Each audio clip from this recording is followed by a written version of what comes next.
I don't think you realize, yeah? Man was really on that Ban Marie thing. What you know about melting chocolate in a Ban Marie for your Battenberg cake?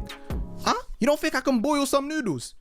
What's up guys? My name is Richardo, aka the weird kid that grew up. Thank you guys so much for the love that you showed on my growing up the wrong kind of black. A whole group of, you know, weirdos. Thank you so much for opening up, sharing your experiences of growing up. Like, what happened to that weird kid? Are they homeless? We're fine. We're fine. We're still alive. We're still definitely weird. We just pay taxes now. Some of us pay taxes. I moved to Japan, as you do, as a weird kid. I moved to Japan to become a ramen master. You guys probably don't know this, but I am a qualified chef. I studied culinary arts from ages 16 to 19 in the University of West London. I'm trapped in the freezer. I don't know what to do. It was never really my passion. It was actually my mum's passion for me. So she was just like, you might as well just learn how to make chocolates, because I like chocolate. And I was just like, okay, sure, fine. My first ever ramen shop gig was in Toride. This was a place nearby Shibuya. Is a uniform.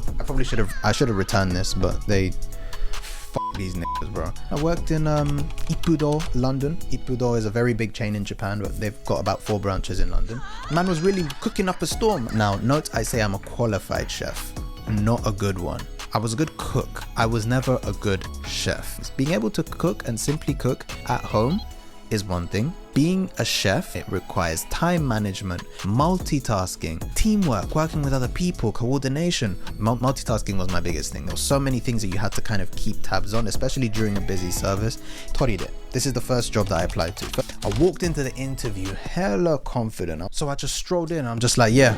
3 years at the University of West London, 19 years old. Yeah, prime, ready. You better put me in the front of the kitchen. I know what I'm doing. I'm not like none of these bums, bro. Give me. The guy was just like, 確かにいろんなことをやってるんですね. Hell yeah, I do. So get me in the kitchen, bro. 明日からスタートできる? Can I start tomorrow? Is this guy serious?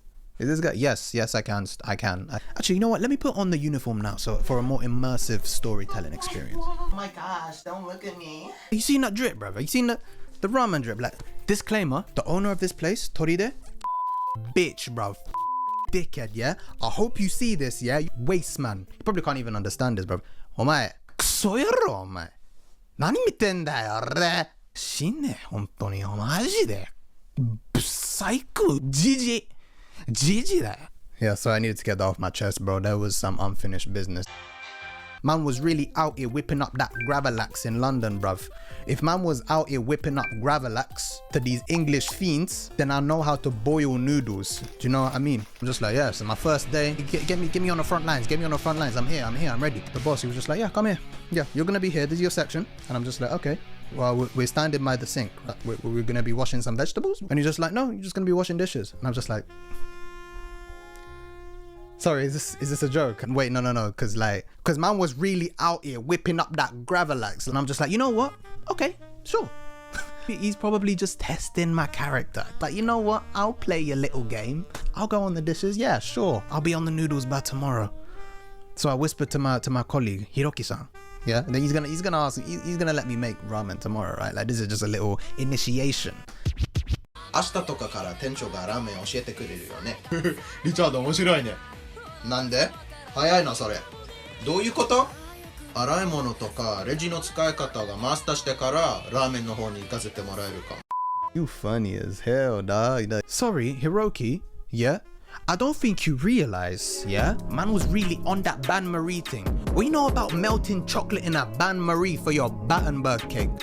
Huh? Man was really out here making that red wine jus reduction to pour over your tightly rolled chicken galantine. What you know about whipping up chicken galantine on a time limit, bro? You don't think I can boil some noodles? Tomorrow, I'm getting them noodles. Them big, girthy noodles. I'm getting it, bro. I don't care. Next day comes. I'm just like, yeah, chef, get me in the kitchen, bro. I'm ready. Get me in the kitchen. I'm ready. And you're just like, dishes. What do you mean, dishes?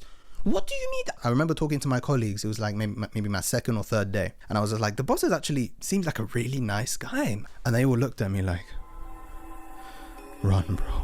Just save yourself now. At the time, I didn't really understand where it was coming from, but as time went on, I started to see. So second day went by, third day went by, a week went by, I was still washing dishes. The only time I was able to make the ramen was when I was preparing my own star food. That was their system.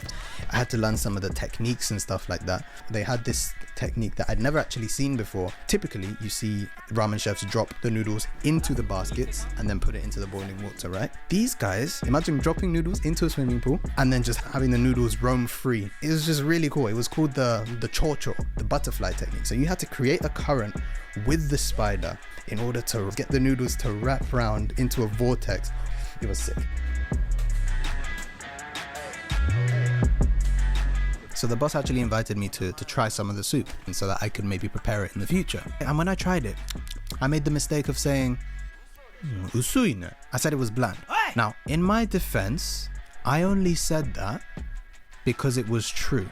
I had only just learned that tonkotsu in its rawest form is actually pretty tasteless. The flavor comes from the soy sauce and various seasonings right before they put the noodles in it, before it's served. Bro, he was hot. He was like, and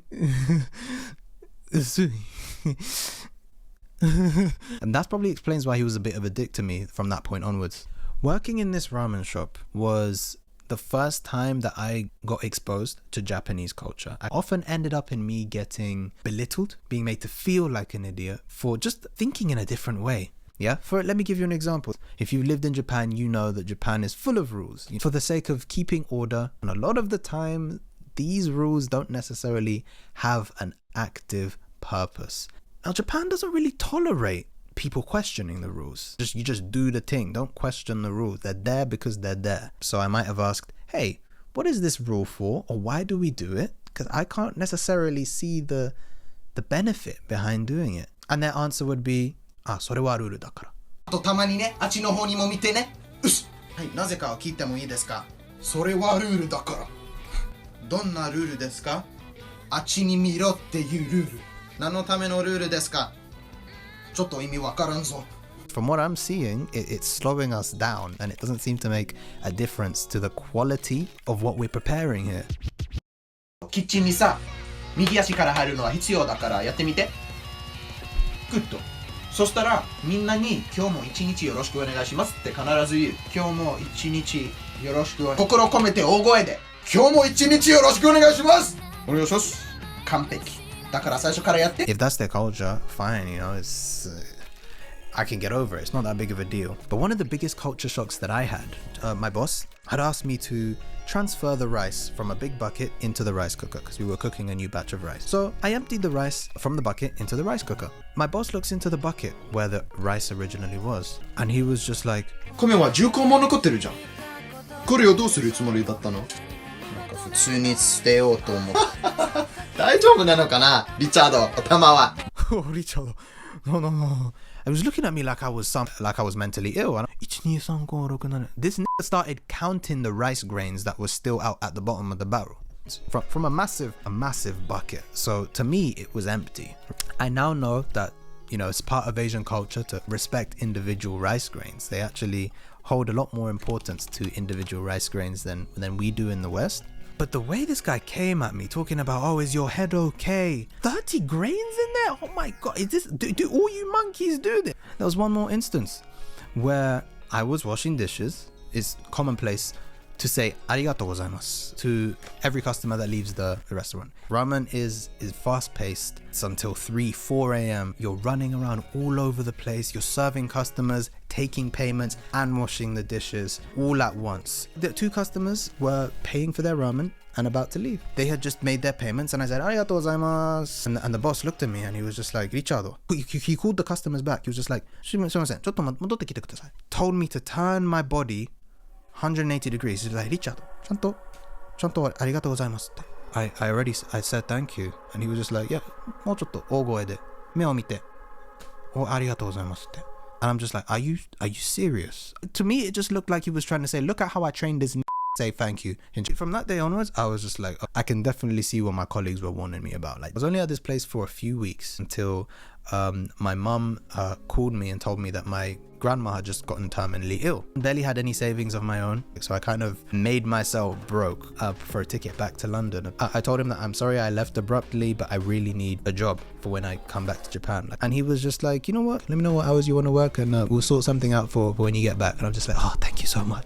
Because if I didn't have a job going back to Japan, I would be screwed. I fully returned to Japan expecting to have a job. The following week I got to Japan and I said, hey, here, I'm ready to start whenever you want, I'm here. And he was just like, yeah, sorry, we don't need you anymore.